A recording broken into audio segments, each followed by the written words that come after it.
if I'm a businessman and I'm doing a home service, I got an HVAC guy across the street and I'm doing a pool across from him, and he's doing a checkup on air conditioning, and I'm there the same amount of time he is. We both pull up and both leave at the same time. I mean, hey man, that guy's getting $168 for a visit, and I'm not even getting that per month, and I'm here 4 times, he's here once. There's something wrong. This is episode 145 with Rich Gallo of Pure Swim. Enjoy!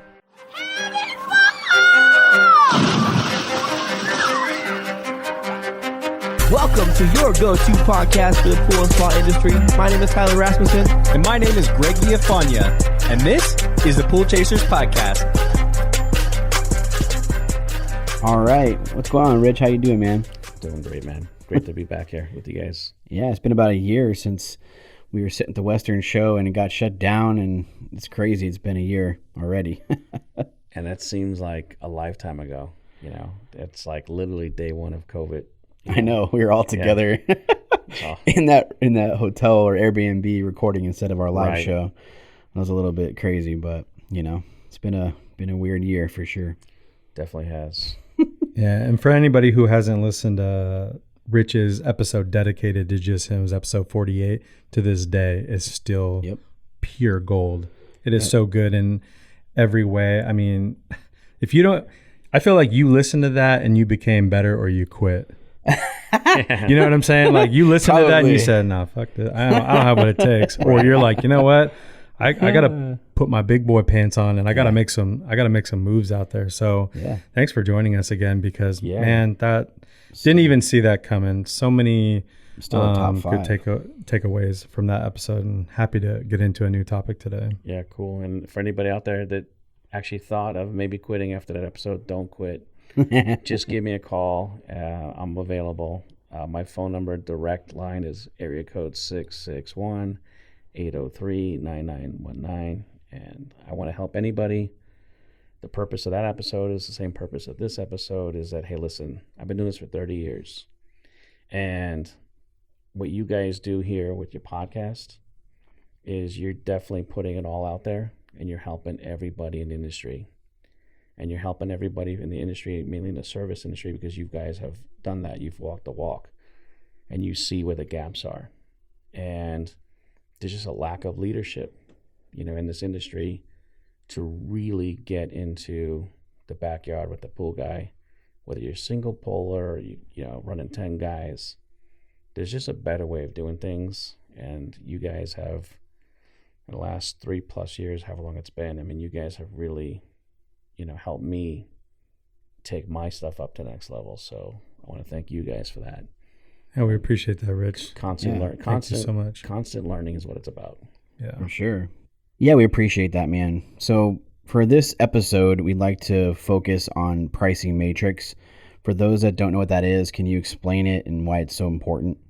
Yeah, pricing matrix is simply a formula that you create yourself, and we're going to kind of help give ideas to create that today. But it's a formula that basically takes all your costs and formulates, you know, what your total costs are, and then what you should be charging based on what your profit margin that you want and the outcome you want. But what we're really going to do with this price matrix is we're going to look not what you're doing currently. We're going to look at what you would want to do, should be doing. And that's where this price matrix tool is going to really help, in my opinion. It's going to really just give you like, hey, if I was doing this in the absolute very best way and using the best practices and using everything that's available to me to deliver that ultimate service to that customer, you know, how would that look? How much time would I need to spend in a backyard on each pool? How many times a day would I be in? How many pools I'd be in a day, in a week? And you can start formulating this, you know, versus the way most of us are doing it, which is, hey, I just work, you know, I'm just like a machine. I just work 10, 12, 15-hour days. I want to make more money. I take on more accounts, and that's just a race to the bottom. And a lot of guys that do that really feel burnt out. And the 3 of us in this room have at some point done that ourselves. Yep. So we're all coming from that position of doing it that way and then realizing that that's not the right way. And it, what we're going to talk about today is definitely on the right way, right path.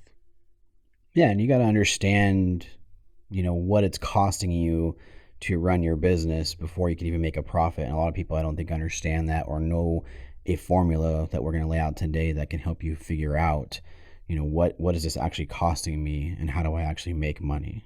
Correct. Because don't you think that is going to help even in your sales process when you know what your overhead and your fixed costs each month are and what 401k is and healthcare and education? New people have to be onboarded. They're worth X amount. They got to go through CPO. There's X amount of cost and inventory we have to keep on hand all the time, fleet trucks, insurance, all this stuff. Yep. So you might be looking at all these things and you're like, holy shit, some of these a lot of these pools we're doing pretty much for free.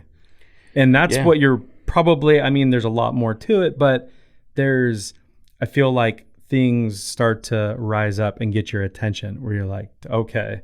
Like, so when a customer says, like, I'm not paying $120 a month, like, why do you think you deserve that? Well, let me explain something to you. And you do this in your own way because everybody has their way of doing it. But you say, like, our technicians are employees. They have insurance, health insurance, all these different things. They have a company vehicle that has insurance. We have all these different things. And we're barely making 15, 20%, whatever it is that you want to throw out there. Right. Most people that have swimming pools have some business sense and they're like, oh, okay, shit. Dude knows his stuff. Right. Yeah. Just keep it clean. Leave me alone. I don't know. So I'm really glad you brought that up because listening to everything you just said, right? We want to change that up a little bit. We don't want to walk into a backyard and have to be on trial and justify why we charge what we charge. We don't ever want to be in that position. The position we want to be in is that, hey, listen, we're here for a reason. And we've been invited to your backyard because you have reasons that you're looking for results. And what we want to do is we want to convey those results immediately. We don't want to start opening up the curtain and the books and showing everybody, hey, well, I do this, I do this, I do this, I do this, because that's not going to really make it. In the beginning, you kind of have to do a little bit of that. You definitely do. And that's more when you do that type of stuff, right? That's kind of like the dance. And when you're doing that, you're really working on somebody that's price oriented. And those people are very hard to switch. If you're price oriented, it's just not going to happen. That's why we can quote a price on the phone. Someone even calls us up and says, hey, we'd like to have you come out and give us a quote. I can give you a quote right now. I can tell you exactly what we start at and what we do and how we do that. And in that's a 30-second pitch. And I'm not breaking down the details of all that. I'll tell people it's a Beamer payment. Yeah, and I'll tell you right now, if we got 30 seconds, here's my pitch. Hey, listen, we're a higher end company and we do preventative maintenance and we're an all-inclusive upfront pricing flat rate. So in that, you got to understand that pool service has 3 facets. There's the cleaning, and it seems like any guy with a pole and a truck does a pretty good job at that. Second facet is chemistry. For some reason, I don't know why, half the guys fall off at that. They're usually nodding their heads at that time, and because that's why their pool looks the way it looks. Third facet is the equipment, and most guys don't even touch the equipment. They don't have the time. They're not given the time with the rate that they're charging. But those are really the 3 facets of pool care, cleaning, chemistry, and equipment. And we bundle that into a monthly rate, and it's upfront, it's flat, and that's what an all-inclusive is. So when I'm telling you that, you might be clinching like, oh my God, that's going to be way expensive. But if they know of those 3 things, that their current guy is doing just one good, automatically I've shown to them I'm going to be 3 times what your current pay is. And I usually am. I'm 3 to 4 times, sometimes 5 or 6 times higher than what they're currently paying, which is the quote unquote going rate. And anybody in any area, because, I'm in Los Angeles, and I don't know all the going rates across the country unless I look at that, pool and spa industry news, and it tells me. But everybody listening to this has a quote unquote going rate. As a rule of thumb, you should be double or triple than that going rate at the end of this episode. And that's how you're going to make money. So that's what we're going to show you guys today and kind of share with everybody. Yeah. Well said. And everyone can do this. It's not something that I don't have magic beans.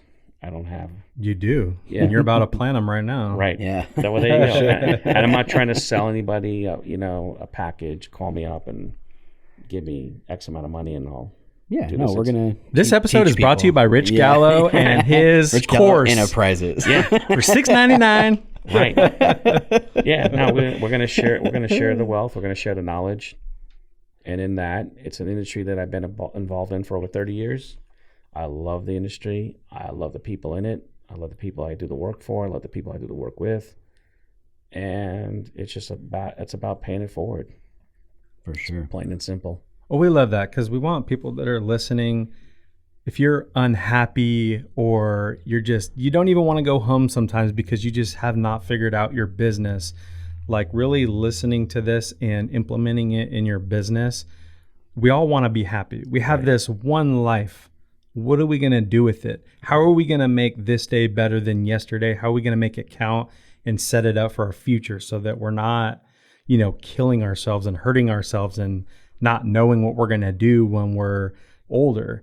Do the right things now while you have the energy to do it, and set yourself up so that you can vacation. Dude, there's so many beautiful things in life. Let's get our business dialed in so we can connect with our employees, our teams, our family, everybody. We can connect on another level. Because I think that great entrepreneurs, you don't see them sometimes as people that work so hard because they're so personable, but they put in the time in the beginning and they've built systems and they've built all these things where it's like they've got this dashboard that shows them where everything is at 24/7, so that they put in the work to make that dashboard happen. They can see where the tech's at. They can see what they're spending in chems a month. They can do all these different things.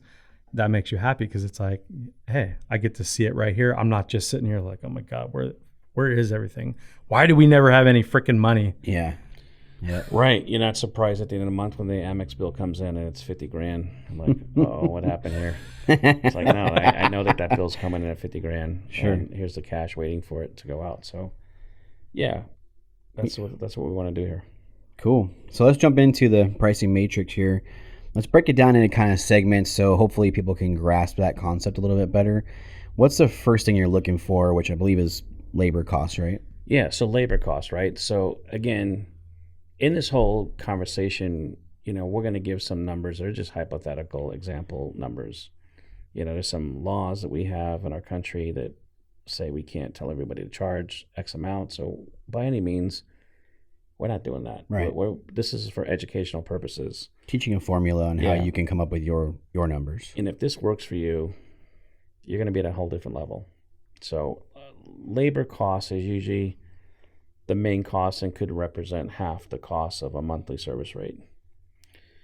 Now with labor costs, there's nothing I can say to you to say, hey, you're going to pay this amount. You're going to pay this per hour, per pool, or however you do it. Because it's different. It's different for everybody. What I will say about labor costs is this, is that I've been guilty, of doing this. I think most people are guilty, is that we try to minimize this cost, as business owners. Hey, I'm just going to minimum wage it, or maybe $1 or $2 above minimum wage, or, I'll throw out some number that, hey, I'll pay this per stop, and you can do 2 or 3 stops an hour, so you'll be making this an hour. So I think it's real important to understand that labor has to be something that you're going to invest in. And for me and our company, if we're attracting guys at a certain age, labor rate at a certain age, I have to look at what that age bracket's competing with. So for us, it's usually Home Depot, FedEx, UPS, Amazon, something like that. And you can Google all those numbers, and they're all there on the internet, and you can see what those starting wages are. And so that's a good idea, is to compete with that, because the work that, a technician's doing is in line with that. Sure. There's driving, there's routes, physical work, time constraints, all that stuff. That fits into all those different jobs. So on the labor, what you want to do is you want to just get honest with yourself and figure out, hey, I want to get the best guys on here, so this is what I'm going to have to start charging. And then the second step to labor is, once you identify, what it's going to really cost for good labor, you want to really figure out, well, how many pools are they going to do per hour, per day, per week? And when you come up with that number, you got to stick with it, because you got to have what's called a life-work balance. So if you want guys working under 10 hours, then you got to figure out on your route, driving distance and all that, how many pools are they going to do? And typically it's somewhere between 10 and 12 a day. And then that's going to give you 50 to 60 a week. It's a lot different than somebody who's doing 75, or some guy's doing 100 a week, but that's where your quality's going to drop off. And you're not going to be able to charge more money if you're going to do less, or you're going to do the same. The whole idea of getting more and being able to charge more is you're given more. So you got to get real, and you got to get honest about labor and cost of labor. So sit down with yourself and figure out, everybody knows what it takes to do full service per stop. Some guys are super fast. I got guys that can do a bang up job in 15 minutes. That if I go out there and do the exact same work myself with 30 years experience, it'll take me an hour and 15 minutes. I'm older, I'm slower, and at the end of the day, the quality will be identical, and maybe the guy that does it 15 minutes might be better, if I'm being honest. But if it's going to take a 25, 30 minute on average, then you got to identify that for yourself, for your company. Again, that's one of the complaints that we all get when you go into a new prospect's yard. There's like 3 to 5 of them that, and one of them is, hey, the guy's barely here. So if you're going to charge more, again, people are going to expect more. And another thing about labor and time and duration, the reason why, there's a reason why we do this. There's a reason why we're in and out in less than 10 minutes. And the reason that I can put together for over 30 years, it's, we're a home service business. We're providing a service to the home. And so the homeowner is going to compare us to other home services. Unfortunately, we're compared to a gardener all too often, because it's a backyard. Pool and the lawn are considered the same. And unfortunately, we haven't done much of anything to separate that. The biggest thing we do to align ourselves with gardeners is the duration. Gardeners are usually in and out in 10 minutes or less.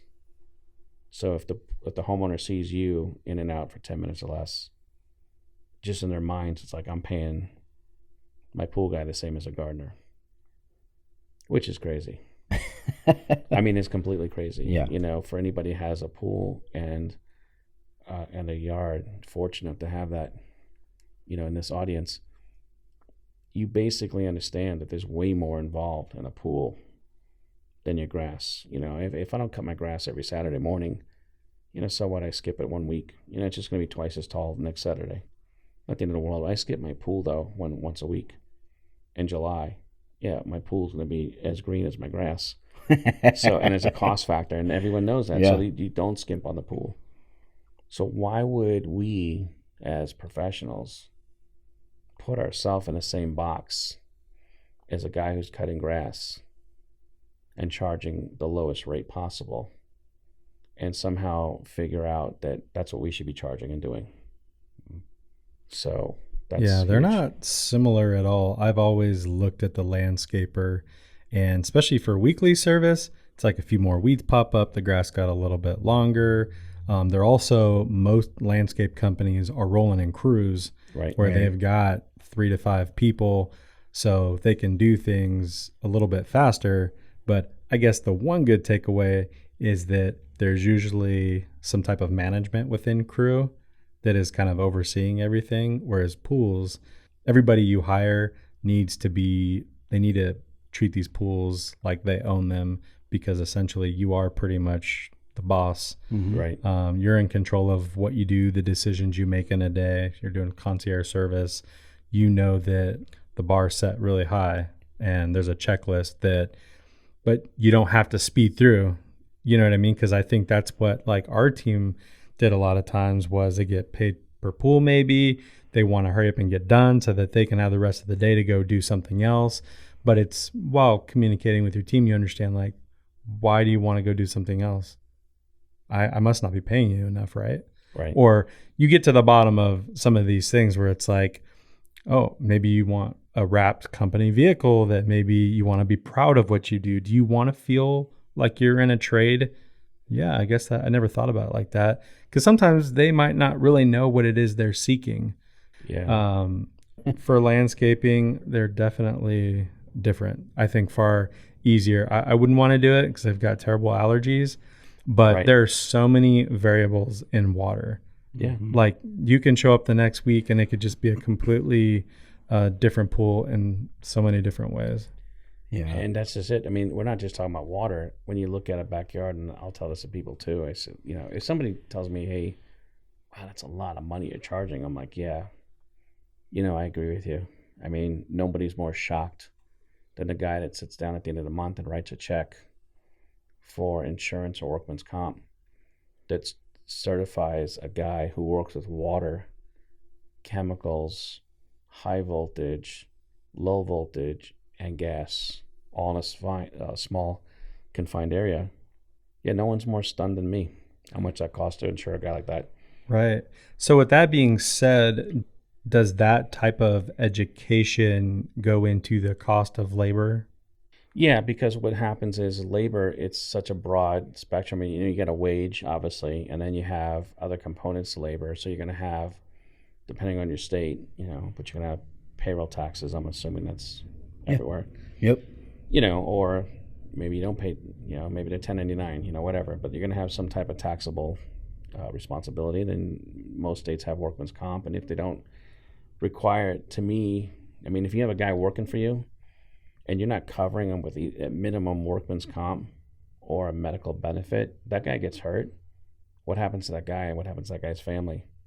I mean, to me, a visual would be like if a guy's in an accident with a truck that I own and there's chemicals, or on a job site in a filter or a heater, you know, situation. That guy's laying in a bed on his back in a hospital, and I got to go see that guy. The last thing I want to tell that guy is, hey man, you're on the county dole, or you know, God bless you. I don't know what's going to happen financially, but no, I want that guy to be 100% covered. You know, I don't want that guy to think for 1 second what this is going to cost him. You know, that is your job.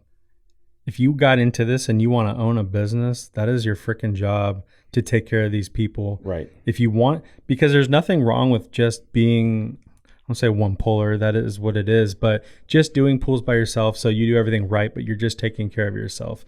I feel like I always want to make that clear, because this isn't for everybody. It really isn't. Right. And if you're not willing to do those things, because if you're trying to manage all these people, you obviously have goals of being a bigger company. If you want to do that, you got to do it the right way, and you're going to ruin your reputation by taking people on and not taking that responsibility, which you should love your team. They bust their ass cleaning these pools and, you know, being educated and doing all these different things for you. You should be making sure that them and their family is taken care of if something happens while they get hurt at work, as it should. I mean, it's your pools they're cleaning. Absolutely. I mean, 2 things on that to touch real quick. You know, your employees should come first before your customers. You know, it's a Richard Branson, you know, Virgin quote. That the employees always come first before customers. Without great employees, you don't have great customers, you know. And in this day and age, when you're retaining and recruiting labor, you know, younger guys, they're more hip to, you know, hey, is this going to be a grunt, dead-end job where the employer, the boss man's not taking care of me, he's taking care of himself, and I'm going to be part of some type of, you know, cog in the wheel here for this guy, so this guy lives a life and I get no life myself. Now, younger guys, they're thinking totally opposite. Yeah. They're like, hey, man, I got to take care of myself. I want to be part of something that's important, that's meaningful, that the guy's taking care of me, that there's a company culture. But yeah, those days are over, I believe, as far as indentured slavery, where you can work a guy for minimum wage, promise him, hey, if you do more, I'll pay you more. Right. I'll pay you per stop. I mean, to me, I used to do that too, but the problem with paying per stop is the guy's done after 6 hours and he wants more work, like you were bringing up before. Yeah. And he wants more work from me or somebody else, and usually from somebody else, because he doesn't want to tell me that he did 8 hours and 9 hours and 5 hours of work. Sure. So he goes to look for somebody else. He's a free agent. He's not an employee. That's what our year ago episode was about, is employees versus independent contractors. I think what we concluded most importantly at the end of that episode was that, hey man, if God forbid something happens to me and I'm on my back in a hospital or I'm down for the count, my employees are going to take care of me because I've taken care of them. If I had 1099 guys, I'm not sure if they would take care of me. I think they might pick me apart, literally. So, we said that. That's actually in the vault. And then a week later, we shut down. And then all of a sudden, we're in a whole new world. And that episode was incredible just for me listening to it 2 weeks after it came out, if we did it. Because I'm thinking, who the hell would have thought of this happening? And now we're looking at this is going to be the normal for a year, year and a half, 2 years. Right. This is what we're going to be doing. This is how we're going to do. This is how we're supposed to do business. And the idea of having employees, because they all came to me and says, hey, what are we going to do? And I said, well, man, as your captain, I'm just going to tell you straight up. We've already hit the iceberg. It's now we got to figure out how to survive it, and we will if you listen to everything I'm going to tell you. But we had a game plan, coming out of that, and you guys were instrumental in that session, because it was prepping us for, hey, we're actually this is happening. Mm-hmm. So anyway, so there's a big thing on that, but that's a whole other podcast, I think. We already did that one. Yeah. So we're going to take a quick break, but when we get back, we will break down the labor section of the pricing matrix and why you should only be competing with yourself, not the going rate of others. This episode of the Pool Chasers podcast is supported by Skimmer. Yo, did you see that Skimmer added a tagging feature? I sure did. Could you imagine the things we could have done with that when we were running Brothers? Yeah, it would have been a real game changer for us. It provides a capability to get organized, which I love very much. Oh yes, I know. It could show weekly, bi-weekly, or seasonal customers, which will help with the routing side for sure. But where it would be most helpful is keeping track of what type of equipment a customer has when you were doing your initial bids. For sure. I can mark whether they have a single speed pump, automation, or heater. And when it's time to run our specials or heater season comes around, we could have easily seen which customers fit best into that category and sent them information through MailChimp.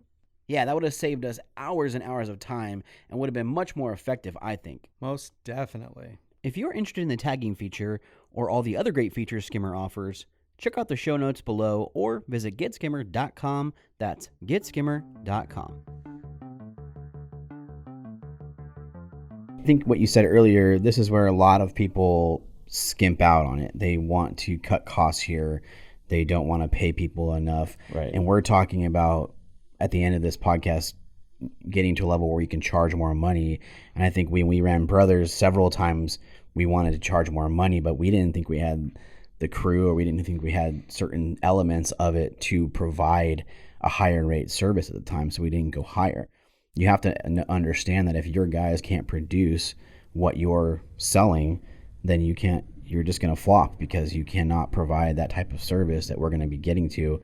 You're not going to create that experience for the customer that you're looking to do. So, but that's not honest business. No. And everybody was raised differently, and we're honest. We have integrity. That business was our everything. Right. And you can't do that to customers. Going to be stern with them, but at the end of the day, going to be nothing but honest. Right. They say that you said you were going to do this and you didn't. What happened? Yeah, fell short. I apologize. If you allow me to fix it, I will. But unfortunately, we're having a little bit higher, faster turnover than we'd like to have, and all these different things happening. You just got to be honest. You get insane respect for doing that. And thankfully, we did that, I think, very naturally, where we were on the same page when it came to, we're not in a position to do that right now because we haven't earned it. And I think a lot of people need to know that. You gotta put in your time, and you've really got to earn it. Like, we didn't really get quite to that point of education and all those different things. So the podcast has been a great place for us to actually ask all the questions that we've been so, inquisitive over the years about. Everybody needs to know that there's no magic pill, even listening to this podcast. At the end of the day, you got to put in the time, you got to put in the hours, you got to put in your reps, you got to earn it. It takes time.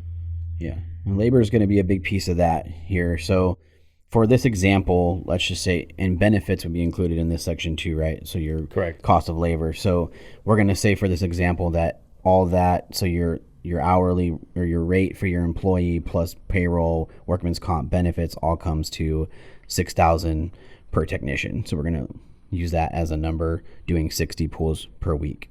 Correct. Yeah. So right there with that example, and those are just round numbers. 6,000 a week. 6,000 a month. 6,000 a month. Sorry. So doing 60 pulls a week. So you would divide that by 60. Okay. Those are just good numbers to use for examples because they're easy to understand and easy to listen to at this moment. This would be a whole podcast if you wanted to either listen to the first time or a couple times with a fresh pad and pen. This would be a great idea. But on that example right there with 6,000 and 60 pools, that now if you're doing 60 pools a week, which is 12 a day, and you're at your labor cost of 6,000, then that tells you right there that you're at $100 just in labor cost. Yeah. And that's paying a good wage, that's paying the benefits, that's paying all the compliant payroll tax, all the things that go into a total compensation package for an employee. So that's $100 per month per pool right there. On that example, correct. Yeah.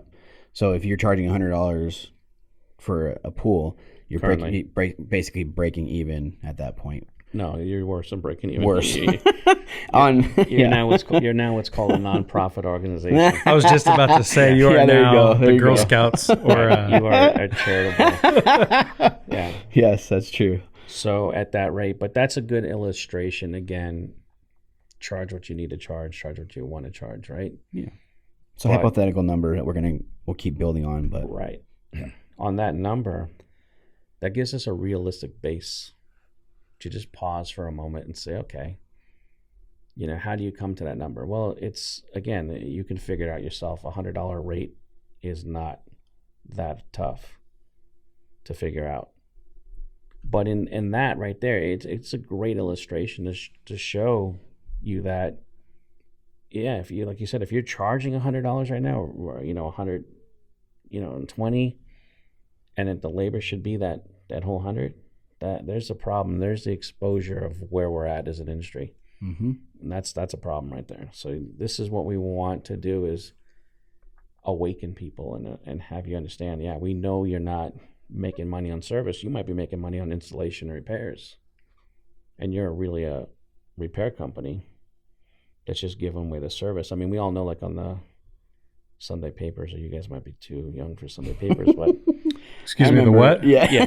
What is that? There you go. Yeah, there used to be a thing called newspapers. Grocery stores, mailers, that junk mail. That junk mail. And they're always giving that something that, 12-pack of Coke for $2 or whatever it is, right? The car dealership's giving that one car. If you were doing pool service like that, that's what the going rate, quote unquote, going rate would be. But I mean, why would you do that one time? Let alone why would you do that 100 times or 200 times if you had a route that big? So if you look at the labor costs and you identify that, I think what's real important at this point to understand and show everybody, which everybody should be able to agree on, is that just in one aspect of a price matrix, we've illustrated that if the going rate, whatever the going rate in your area is, we want to make sure that you understand at this point that your labor cost is usually going to be equal to that. Right. And that's a true labor cost. And again, there's ways to figure it out. Again, it would be crazy to give all the little minute details of that labor cost because there's so many different variables and so many different demographic areas. But, so is it important to look at this as you would have a spreadsheet that is very detailed on the labor costs and the price at the bottom, say it's $6,000. You want that number, but you want the formula. The formula is not going to this overall deal, but when you're plugging in that $1,000 labor cost into the like overall big equation where we're getting into all the other different costs that go into having a service company. Is that kind of how you would break it down? Yeah, I would break it down that way. But again, most importantly, I want to see that as my biggest cost, and that is labor.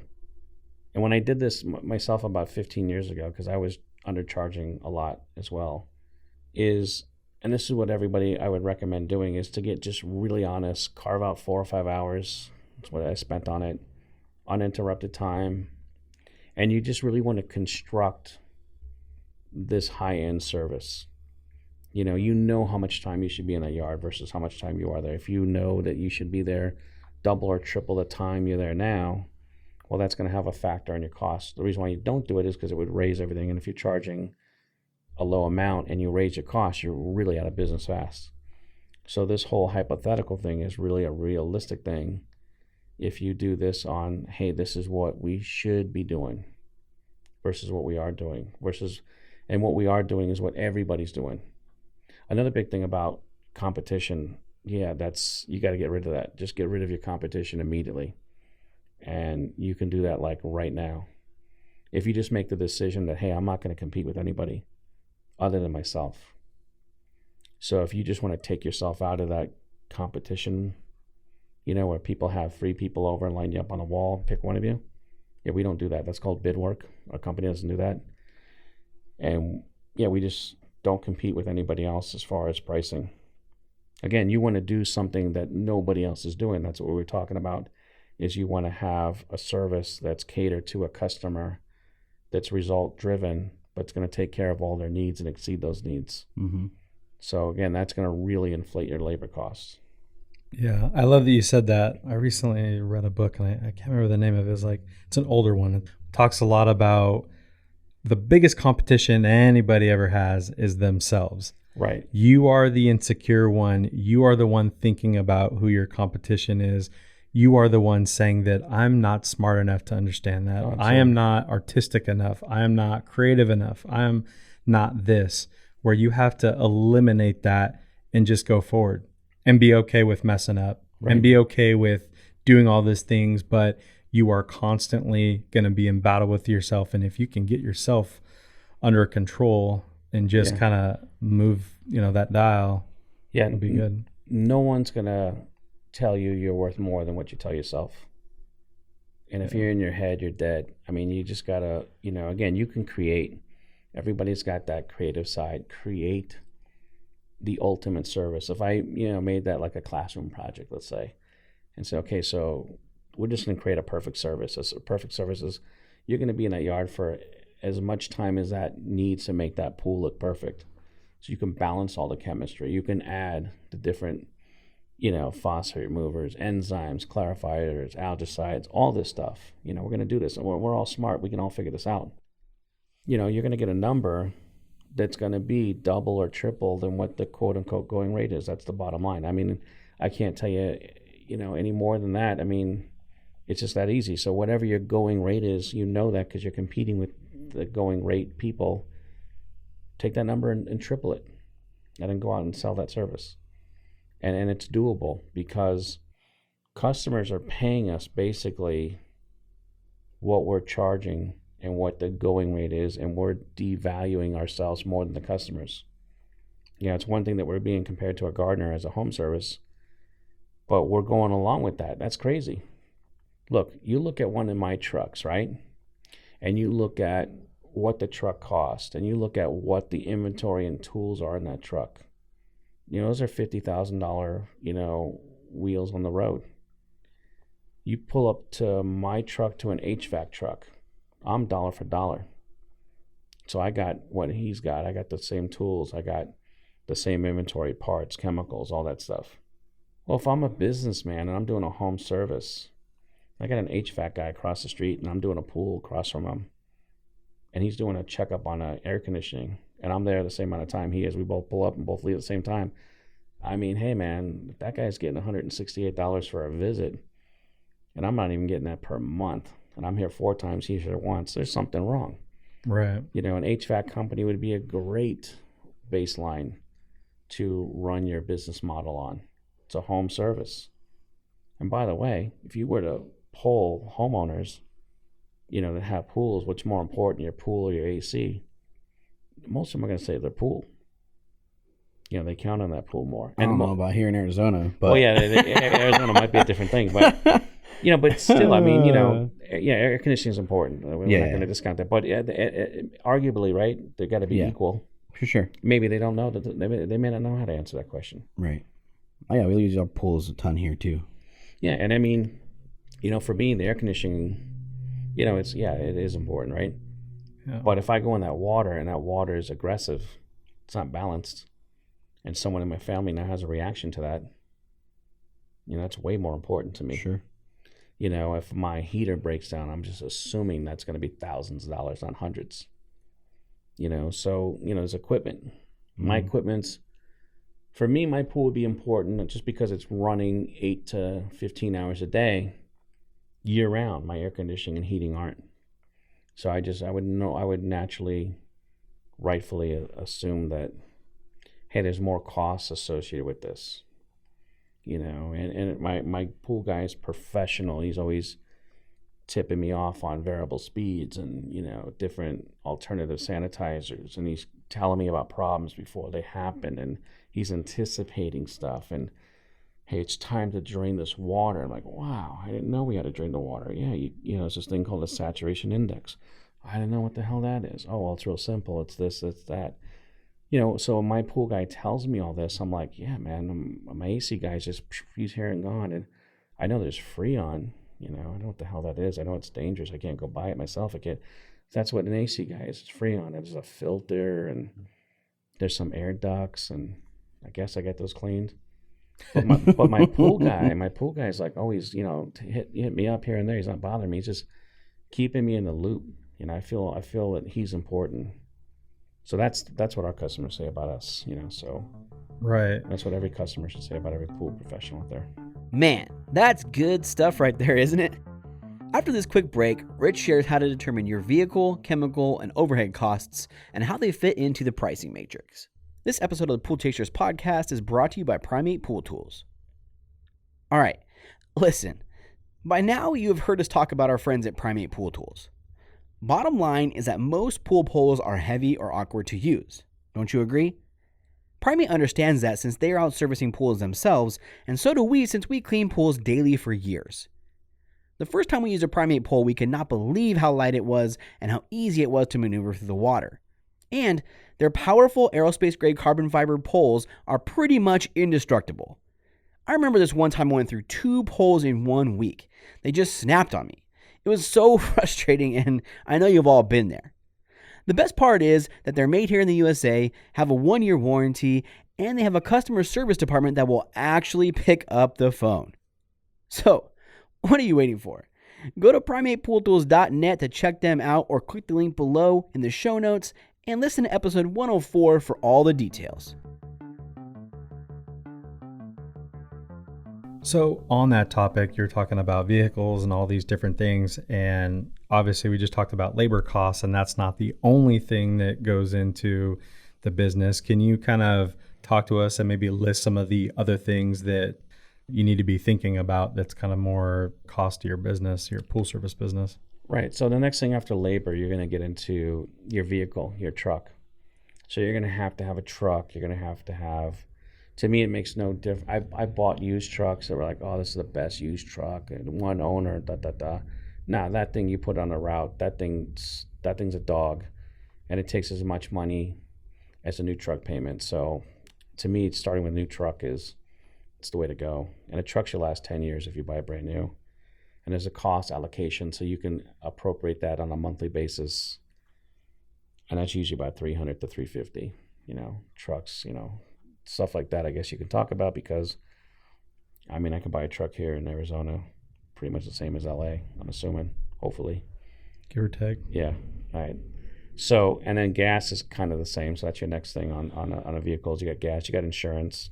Insurance are usually the same. And then you have maintenance on it. You're going to got oil changes, tires, batteries here and there. So that usually for us comes around about $1,200-1,300 a month. And that's pretty much going to be standard.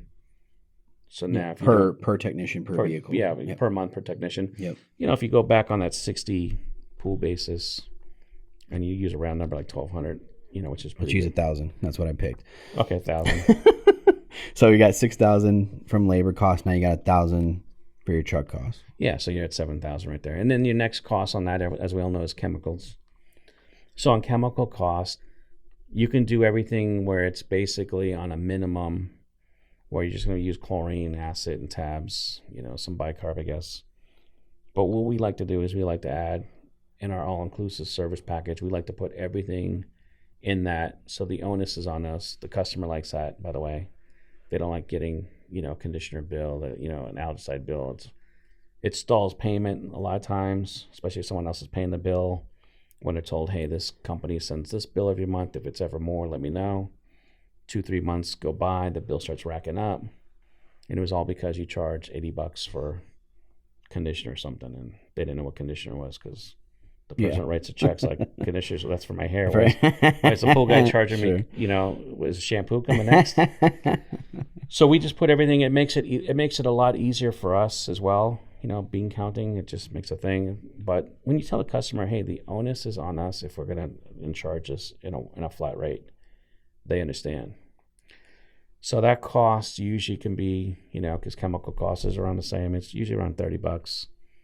And, you know, that's going to give you an $1,800 figure. So that brings us up to $8,800. Right. Yep.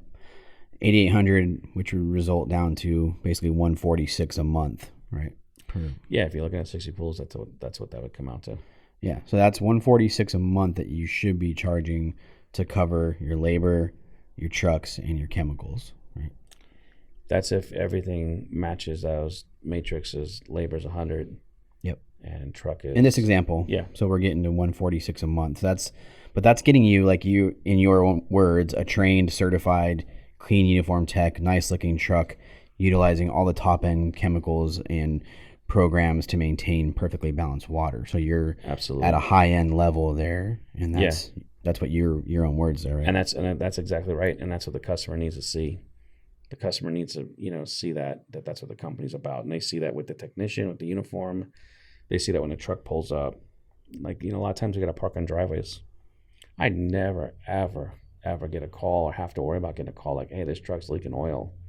Like, nah, man, there's no way that truck's leaking. That truck is only a year and a half old, and those things are maintained, you know, perfectly. Pristine, yeah. Yeah, and especially your area, there's no parking on the streets. Yeah, so you can't have things leak. Yeah. And then we have, you know, we get the trucks detailed and washed like every 10 days. You know, washed every 10 days, detailed every 6 months. So everything's looking perfect. We wrap the trucks or semi-wrap them. And it's kind of cool. Customers see that stuff. They know they're part of a brand. You know, you're branding yourself with the uniform. You're branding yourself with the truck.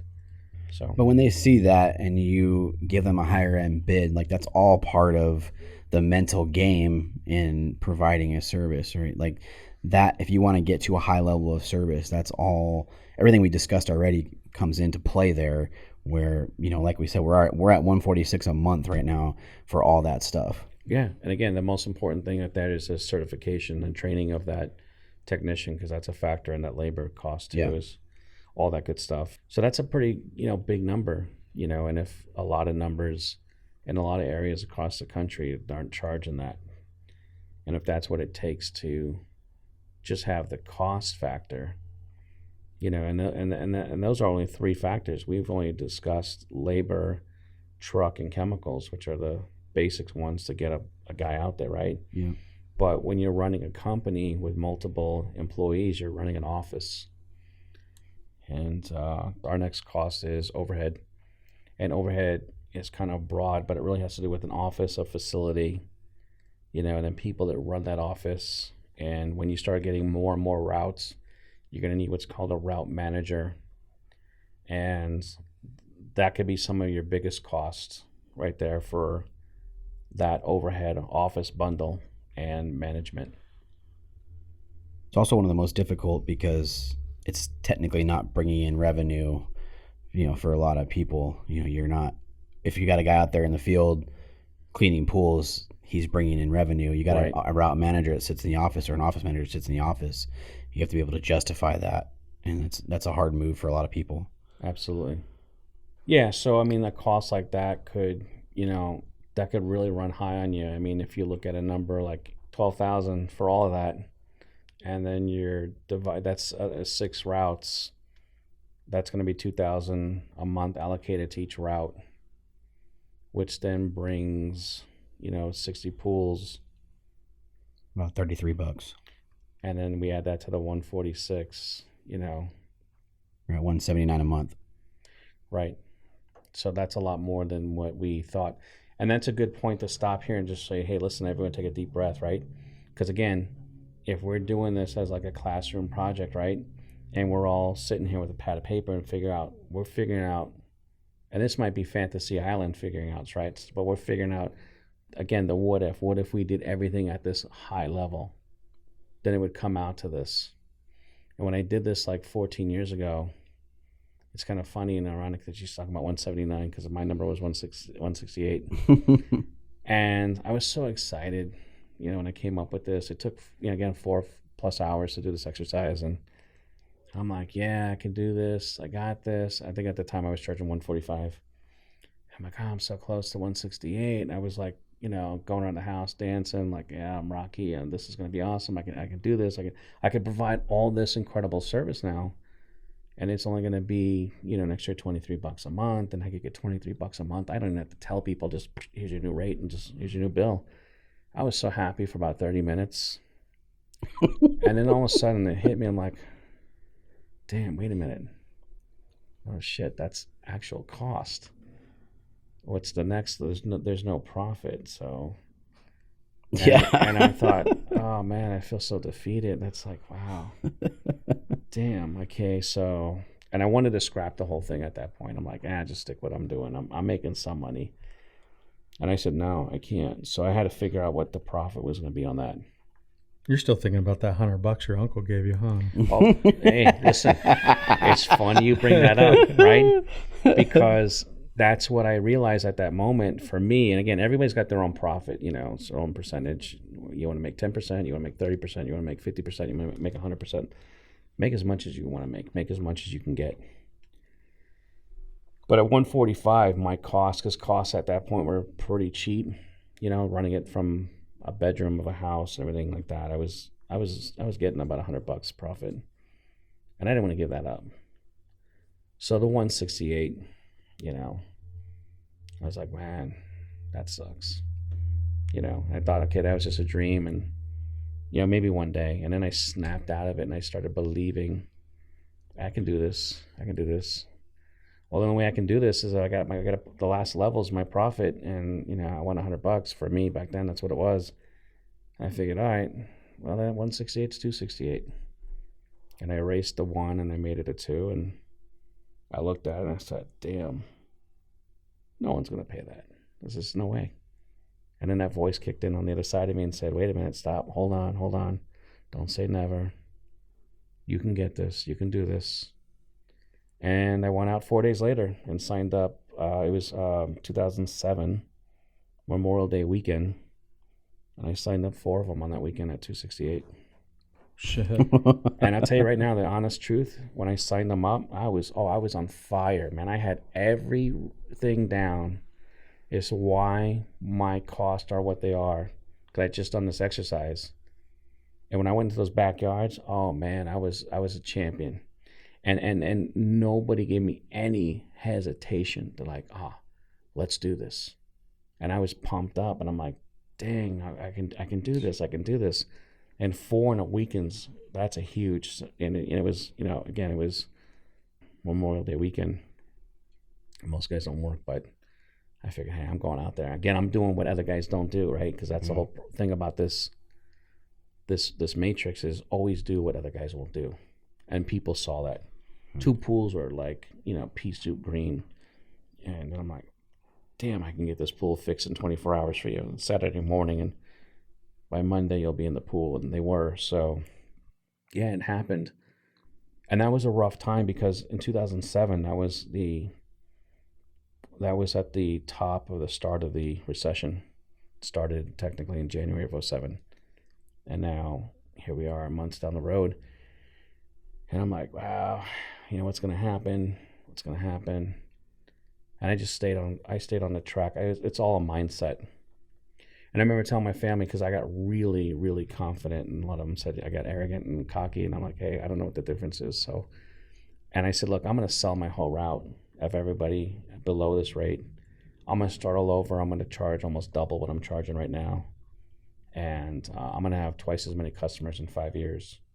I remember everyone in the family said, oh, okay, well, thank God he's finally getting out of the pool business. That's crazy, but at least this isn't going to be like a hobby type wannabe business. He's going to do something else because he's going to force himself to do it because that's basically I'm quitting. And then it just started turning around. I did all that in March of 2008. I sold the route. That's a big step, but I sold it and I started going consistently out. Got more and more aggressive. Started signing up accounts, and in 5 years, I doubled that goal. I hit it twice. Yeah. And then now it's been 14 years, and I've hit it again. That's awesome. And it's just knowing what you're worth, having the knowledge, and then having the execution to go out and do it all. Mm-hmm. I'm nobody different than anybody listening to this that's in the pool business. We're all the same, and it can be done. It can definitely be done. And hit me up on that cell phone number if you don't think it can be. I'll convince you. Yeah, you're gonna get blown up, Rich. Yeah, right. Yeah. The sad part is I've done this before, and most guys just think it's too good to be true, or they can't do it. So there's just not a lot of interest in it, unfortunately. But at the end of the day, we've heard a lot of different things within the matrix and numbers and different things like that. But what you have to realize is that what's the cost of doing business? It's like making a list of everything it takes in order to make your company run. Right. It's like if I had nothing right now and I stepped forward and I got cards and I had to hire somebody, I had to get a truck, I had to pull, net, brush, vac head, all these different tools, all these different things. How much does that cost you? And what are your reoccurring costs? Because you're putting all these things, what is it costing you to be in business, to do business? That's how you're going to find your base, like you talked about. And that's how you're going to be able to figure out pool service. And to me, why that's so friggin' magical is because you finally understand why you charge what you charge. And whenever something happens, it's not just, yeah, just do it or whatever. Like you understand when it's like this truck is up for an oil change, you want to get it done or you want to put it off. You know that if you put it off, you're going to lose money because now the longevity of your vehicle is not going to be there. So it's all those little things. Numbers don't lie. And when you have the data to back it up, you can make business owner decisions. Yeah, and that's important what you just touched on. There's the most expensive cost in business by far. I know we said labor, but actually there's one that's bigger than that. It's opportunity cost. And opportunity cost comes in different forms, of not doing what you should do, missing an opportunity, what you could have done. And you could live in the woulda, shoulda world all day long, and you could just shoulda all over yourself all day long. And it happens to the best of us. I've done that before, and I've done it for a long time. But at the end of the day, it's funny when somebody offers me like $80 less as a counter offer, because it happens from time to time. I'm like, there's no chance, because that's less than my profit. So I'm not doing a pool for free. Right. There's no discussion. There's no way to figure that out. Because I know my numbers. I know what they mean. I know, like you said, that oil change, there's no way I'm not skimping an oil change. An oil change with 8 trucks, it's a system.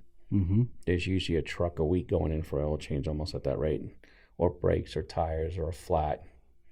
and setting up the right crew to do that, having a, workable volume deal, like, hey, I got 8-9 trucks, including my own, and you do tires and you do everything. Here's oil changes. I want the best oil change. I want premium synthetic oil every time. I want an air filter every oil change. You don't need that. No. I want that. It's $40. I want that. I know how to make an engine last 300,000 miles. That's how you do it. So I want that. And then, the guys drive the truck in. It's walking distance, 8-minute walk from our yard, our office. And then they clock out. And then the guys at the shop, they will change tire place. They'll just drive the truck back. That's cool. And it's waiting for the guy next morning. So this is, this is different, values and that. But no, once you know everything and you have full optics of what it takes to run this, and it runs it pretty smooth, you don't skimp or cut on anything. Because one thing that gets cut or skimped, you don't know where it's going to throw you off, if it is going to throw you off. And if it's dialed in, it's dialed in for a reason. Mm-hmm. So I just try to figure out ways to make money smarter if I come short on something. I think creating that roadmap is vital. Yeah. Because there's consequences for everything. You could not do something wrong with the vehicle and it voids warranty. There's all kinds of different things. You just got to build that roadmap. All right. Well, we've reached our final break of the episode. When we get back, we will round out the pricing matrix by looking at how to calculate profit to determine what your monthly cost of service should be. This episode of the Pool Chasers podcast is brought to you by Pentair. As a podcast for pool professionals, we know that when you sell products, it's your reputation on the line. And when they are Pentair products, it's theirs as well. That's why Pentair's got your back with their trade grade program, which supports your business and reputation by offering exclusive tools and support for lead generation, attractive product rebates and longer warranties, and an unmatched expertise when it comes to accurate equipment selection, setup, and service. So to learn more about how trade grade protects, empowers, and helps your business grow, visit pentair.com/trade grade. That's pentair.com/trade grade, or click the link below. Let me round out the kind of pricing matrix here. So let's say you wanted to make 30% profit. We talked about that. If you make 30% on 179, you're at 5370 you want to make. So that 5370 plus the 179 brings you to about 233. So you would need to be charging $233 a month to cover all your costs and make your profit that you want. Yeah. So that's what you're looking at in the pricing matrix that we laid out here. So it's a lot different than $80 a month, isn't it? Yeah. I have no idea how anybody does $80 a month. I mean, well, like I don't know how that's justifiable at all. We talked about it in the beginning, right? I mean, if you're going to double or triple the going rate, there you go. Yeah. So in this little example, just on fictitious numbers that do make sense, right there, you're almost exactly 3 times right the quote unquote going rate if it's $80. If it is, somebody just got the roadmap. Yeah, they did. Yeah, and I'll tell you here's the bargain. And it's not fair, but it is what it is. So if you're going to be charging 3 times the price, and this roadmap here, you're going to be doing 5 times the service. So there you go. It's still not really completely fair, but it's more fair than what you're killing yourself for. Sure. But that's the bottom line. I mean, that's where we said in the beginning what we're going to do is show that you're going to land somewhere double or triple with the quote unquote going rate. You may not be charging the go rate. Hopefully you're not. You charge more, but you got to use something as a baseline, something to help you out. Yeah, and doing what others aren't, right? That's the whole thing about it. Because then again, doing what others aren't, you now are able to charge what others aren't. Yeah. But most importantly, not competing with anybody other than yourself. I was recently asked on a questionnaire for a seminar, there's a marketing strategy and they want to know my 3 competitors. I thought, that's a trick question. That's easy, and it's on my phone.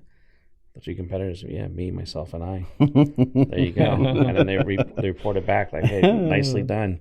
Yeah. But we want to know your 3 competitors, that, you compete with in your field. And I'm like, hey, I'm going to give you the same answer. I mean, I don't know ABC Pools. If there is somebody out there, I apologize. But I don't know anybody around. I know of guys that I've grown up with in the same industry, but I'm not competing. I don't ask, who does the pool when I'm going into a prospect. I don't know, and I don't really care. I mean, I'm there for a reason, and I can see the reason with my own eyes, and I'm there. And and the guy may be a buddy of mine, so I don't want to know, Sure. If he rolls by a week later when I'm doing the pool and he wants to say, "Hey man, did you steal my account?" Like, dude, listen, I didn't steal nothing. I think you gave it up. Yeah. But the competition thing that's a whole thing in itself of just a mental mind screw, because like, I don't know. I mean, I remember doing this as a kid, like, oh, these guys are the best in the town. I got to watch out. These are the big guys. These are big boys. These are sharks. Don't step on their toes, because I'm a little guy. And, it's just a weird thing about competition. And it's just so much easier. Just take it all out. Just compete with yourself. We don't have to get into that. And just do that. If nothing else, start doing that. You'll be fine. Yeah. But this really is kind of a game, but you can be a kid playing the game, like baseball. You're just messing around, playing a little sandlot ball. It's all fun, kind of get a little serious here and there. You do what you want. But you can be a professional that gets paid bank to take it serious and treat it like war sometimes. Right. It's the same exact thing. It can be whatever you want it to be. And the thing that I want it to be for myself, and I would want this for others, is I want it to be exciting. I want it to be fun. I want to be like, you know what, I got to go to work today, but I get to go to work today. I don't have to. Yeah. I get to.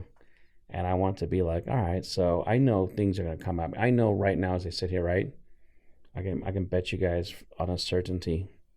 I got 7 guys, 2 or 3 different office people in management.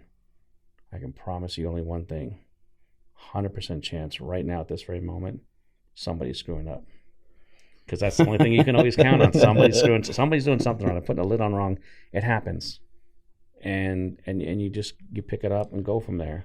And I can't have a perfect scenario. There's always going to be something, and it could be minor. It could be nothing. It could be somebody, parked on the wrong side of the street would piss somebody off. Yeah. There's always just something happening, whether it gets brought to our attention or not. So don't worry about what are all the calamities. I mean, just have fun and know that people will mess up, but I'll always be there to take care of it. I'm always going to stand up. A customer calls me out, I'm always going to say, hey, you know what, you're right. Yeah, we did do that. Hey, let me take care of that for you right away. Let me figure out a way that that's not going to happen again for you, and here's how we're going to prevent it. I mean, that type of accountability is foreign. Mm-hmm. People are looking for an argument. They're looking for a combativeness. Hey, you're my customer. I love you. There's no way we're doing that. Customers are always right. Yeah, most of the time. Even when you're wrong, guess what? I got no problem saying, hey, I messed up.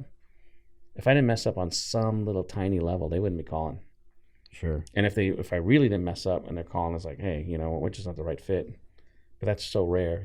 People are usually calling for something that's important. Another thing that separates us from other companies or other guys is we've really learned to embrace, especially in this day and age, the accessibility and what people are expectatious of as far as, hey, if I call, you answer. I text, you respond. And people are on their own deals. I mean, when they're using their pools, they're using them on weekends and after hours, most likely. So that's when they're going to call. I get that. And, 4 to 5 times when someone calls, it's usually a heater problem. And then say, okay, hey, let me take this call. Hey, if you go out there for 2-3 minutes, I think we can take a look at your heater together. And 4 to 5 times, you just look like a hero because you turn the heater on, with them by them hitting a button. And they're happy and they get to use the spa. And at that point, there's nothing lost. The sore back gets, worked out. The romantic evening, the family gathering, whatever they're doing, it's not, you didn't stop that. You made that happen. So, I mean, I had customers, I had one that was 11 years ago, and I'll never forget it. It was the 4th of July, and it was just a simple heater, and it was just a matter of hitting the button because the power went out, and we all know that they got to be reset.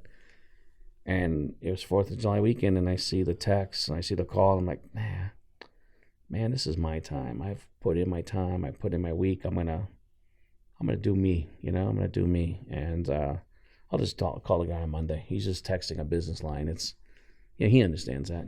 I called him Monday morning. I was all happy and like, hey, you know what? If you just go out there and we can, do a few minutes and I can walk you through it real fast. And sure enough, boom, hits that button. The heater fan comes on, starts blowing out.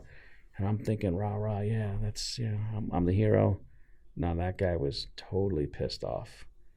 And he says, hey, enough for nothing, but this is a 3-minute phone call, and that couldn't have happened on Saturday when I had 50 people here. And oh man, I crumbled. I'm like, wow, I let this guy down so bad. He's right. I should have.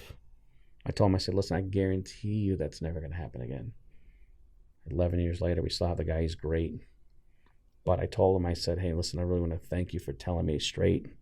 Because not only am I not going to do that with you, I'm going to make sure I don't do that with anybody. And I changed my mindset from answering the phone or thinking that I got a ball and chain with the customers. And by the way, customers don't call as much as we think they do. We just get complacent, as we get older, or as you guys will find out when you get older. And there's a certain level of perfection that we all strive for. And nothing's perfect, but we kid ourselves thinking it should be, or we're entitled to something, and nobody should be infringing on that. But these are my customers. I love them.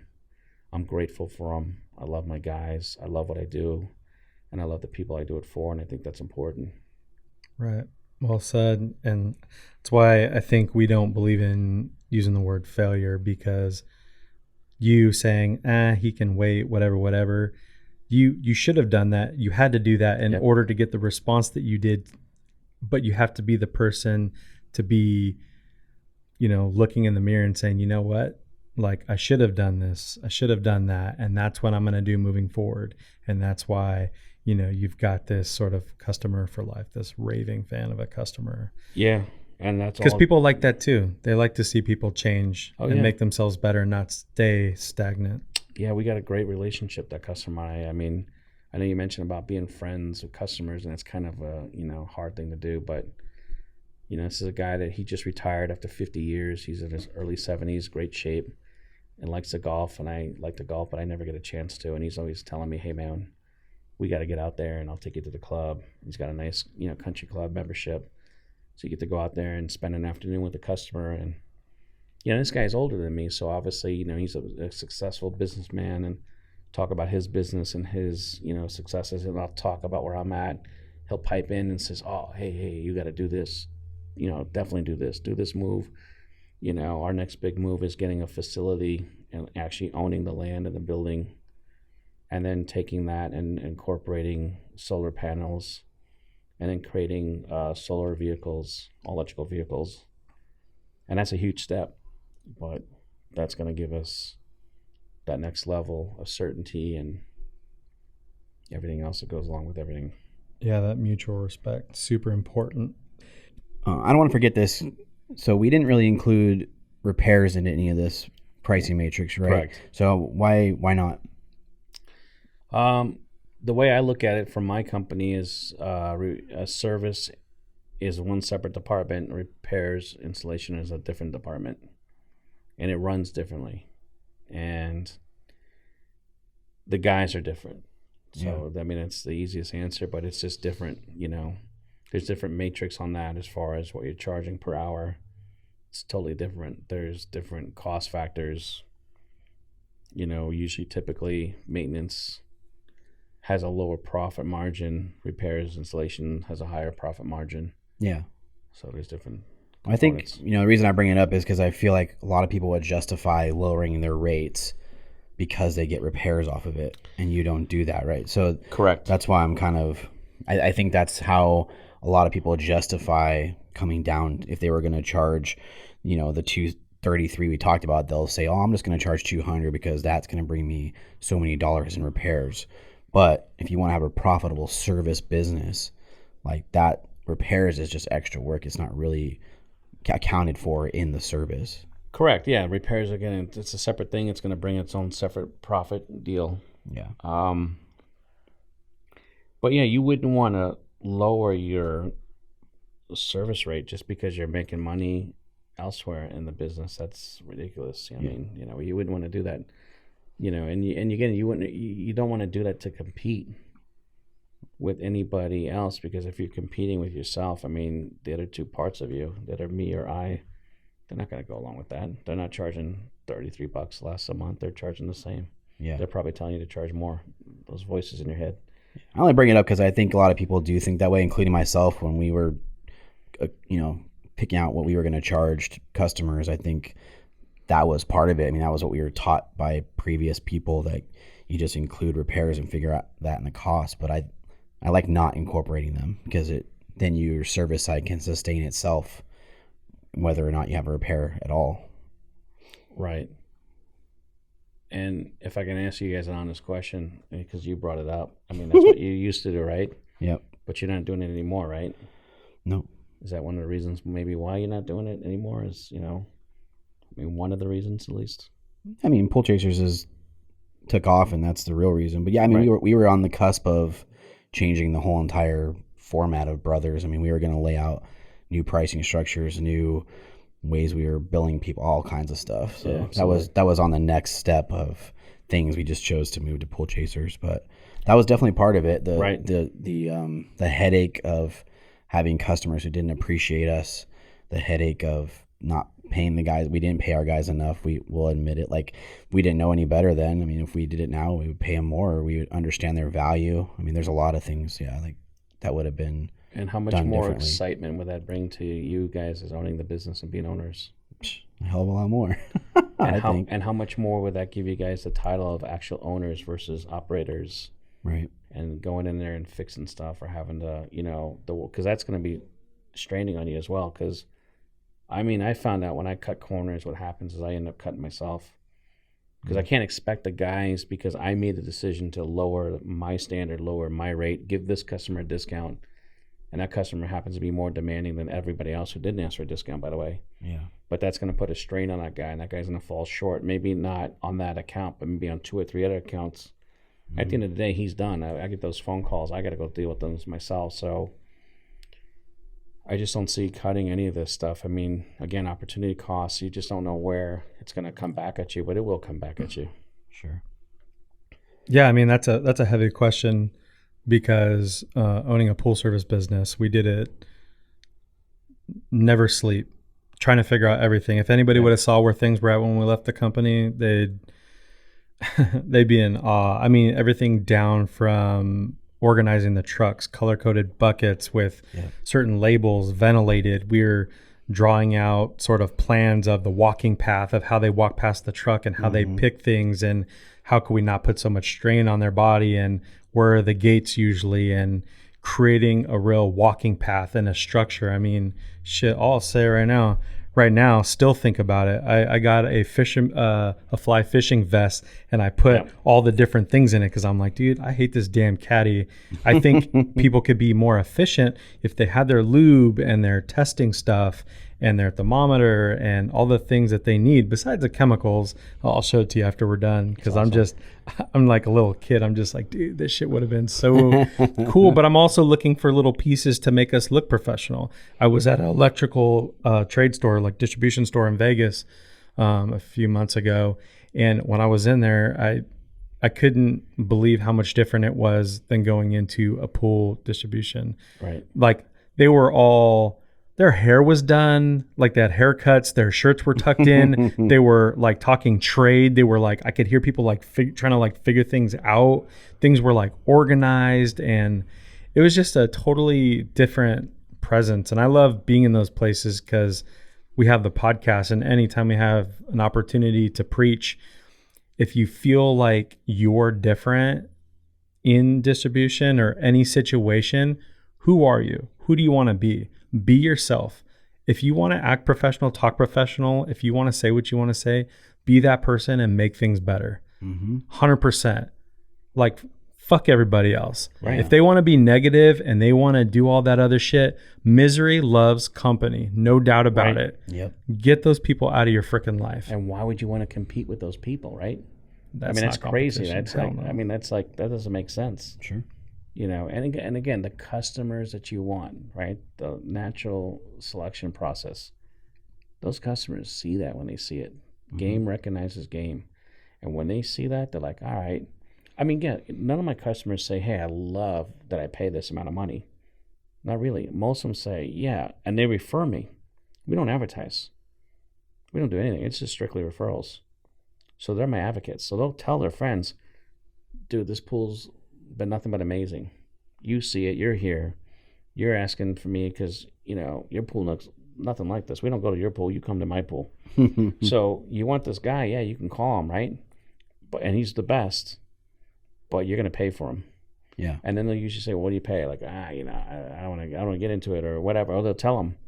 And then we got 3 of them yesterday on the way up here. And the first one at 7 in the morning is like, hey, my friend over here on Dundee Street, was ranting and raving about you and we're ready to go. It's like, all right, so our minimum price is this. It's like, oh, yeah, that's kind of what they said. But I guess you might charge more because we got some water features and we got some fountains. And I'm sure, once you come out and look at it, you can give us an accurate quote. I'm like, yeah, absolutely. So what time are you going to be here today? I'm like, I'm going to Scottsdale, so I'll be back Wednesday night, maybe Thursday. He's like, oh, we got to have somebody here before Wednesday. All right, no problem. I got a guy.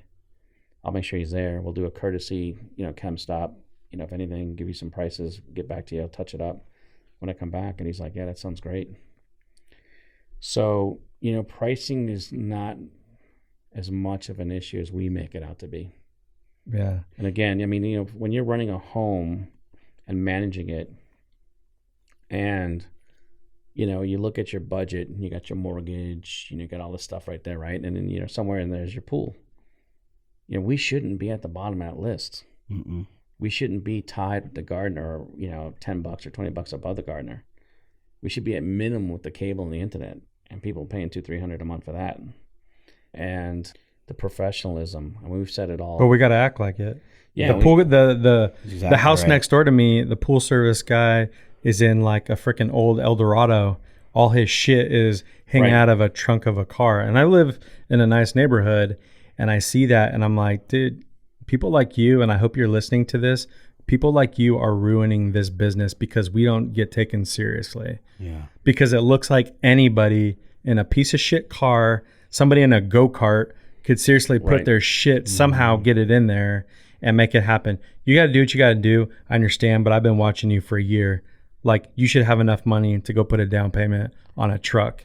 Right. Yeah, but he's stuck because, he's got his own lifestyle, most likely like any of us, and he's charging when he's charging. He's not charging more. I mean, if he's making more, he's doing more pools, and people aren't going to hire that guy. So that guy's stuck. And that's the thing about this is unstuck yourself. Stop stucking around. Don't just get out of this mentality because, yeah, this is what it is. But that's why competition is good, right? Healthy competition is good. Right. You bring up people around you if they're like willing. Like, that's good to be close to the ones at other companies that work around, but elevate as many people as you can because that's how we're getting looked at as a whole. Every other big company talks about all the time where they step in and help with, whether it's software issues or whatever it may be, they help each other because it's like, I don't want to be the only good one. If I'm the only good one, we're not going to push to be better. We're not, there's so many different things that are going to happen. And we're always going to be seen as kind of this type of company where this is one thing affects another. We all have to. That's why I'm here today, because I'm a one-man, guy that started as a one-man. I was a single poler, built this company up and built it on the ideas that were talked about here today. And it's doable, Yeah. I'm not a college graduate. I graduated high school barely. Not to knock myself down, but I was determined. Hard work, school of hard knocks. I've worked every single hour there is on the clock multiple times. 3:30 in the morning, I've been cleaning pools, wrenching on a filter. I've done it all. I've done commercial, residential. I've paid my dues, and it's worked. It's worked out for me. It could work out for you guys. It could work out for anybody who's listening to this. Oh, yeah. It's doable. So. Man, Rich.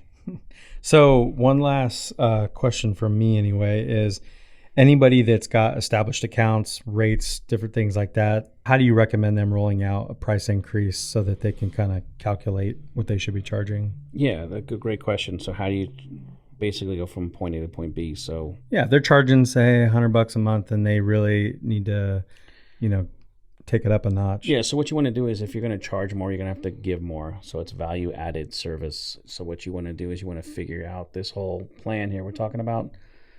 It's not just for price matrix, it's for quality matrix as well. So you're going to really deliver something new and better.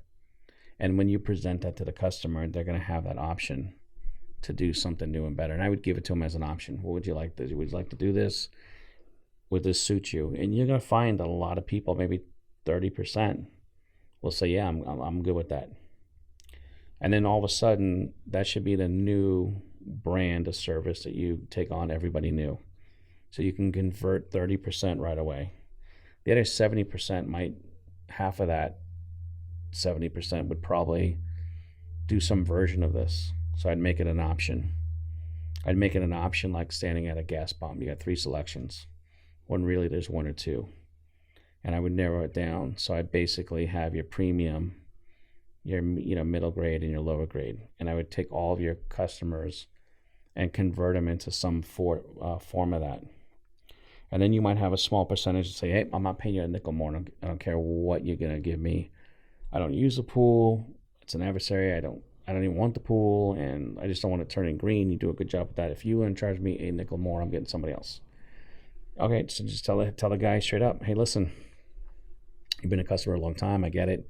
You're good. Hey, listen, on these other rate increases, I've had incredible success with that, with my client list. So I've done pretty good. I think what we can do right here is I think we can go ahead and keep you at your rate like you want, and it's all good. And then I would put a plan for those customers and put them with a route broker or put an ad up somewhere at the pool supply, and get rid of a certain amount of your customers, because you're going to need more space to open up for your new customers coming in that want this newer, better service. And you're not going to be able to do this for everybody. It's not going to happen.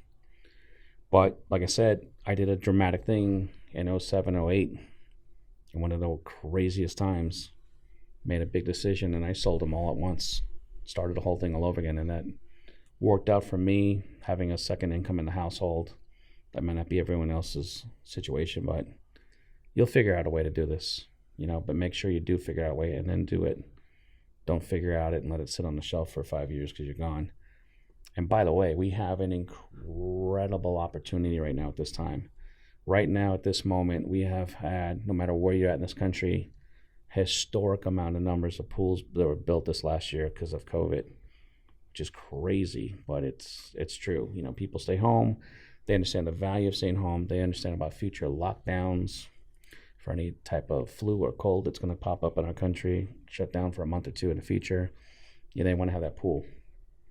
They understand the value of the pool now. Oh, absolutely. So that big time. If you can provide that value, it's a good time to raise your rates and good time to figure out how to bring more value to them, because they now know I either built a brand new pool or my pool has been used more now than ever has been. Yep. And I want that to be taken care of. Putting money into the pool makes sense. It's a prime opportunity. Yeah, putting money towards that pool and looking at it as an investment makes more sense to a homeowner now than ever.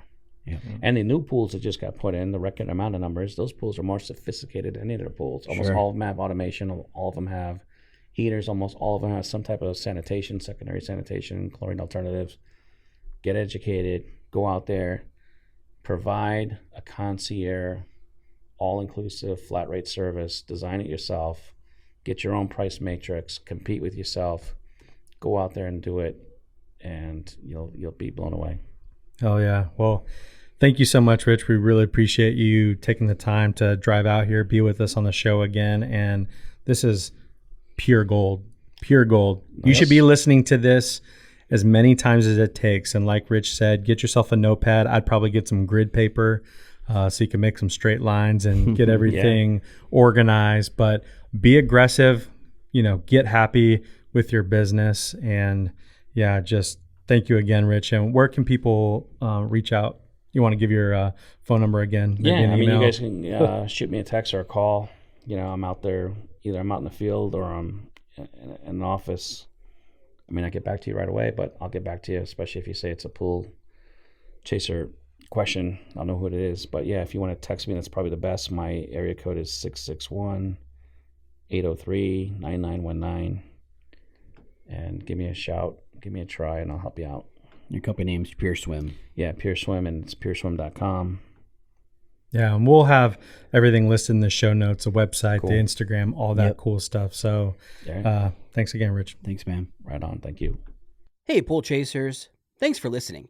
We hope you enjoyed the episode. To connect with today's guests, including pictures, links, and resources from everything discussed today, you can visit the episode page at poolchasers.com or click the links below. To connect more with us, you can find us on Instagram, Facebook, and Twitter by searching at Pool Chasers. If you would like to support the podcast, the easiest and most effective way is to subscribe to the show on Apple Podcasts, Spotify, and YouTube, as well as share the show or your favorite episode with a friend or on social media. Also, you can get early access to each episode by supporting us through Patreon. We know your time is valuable, so thank you for sharing some of yours with us today. See you out there, Pool Chasers.